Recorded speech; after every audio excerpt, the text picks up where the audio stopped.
Undet for SketchUp tips and tricks. How to hide clipping box frame.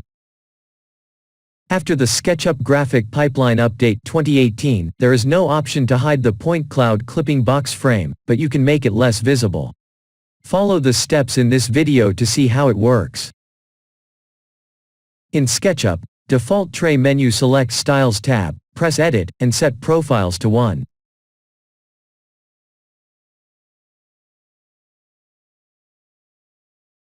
After this, go to the Tags tab and click on Default Value on Undet X Tag Dashes column and change line style.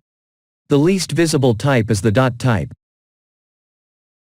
After this setup, clipping box will be less visible.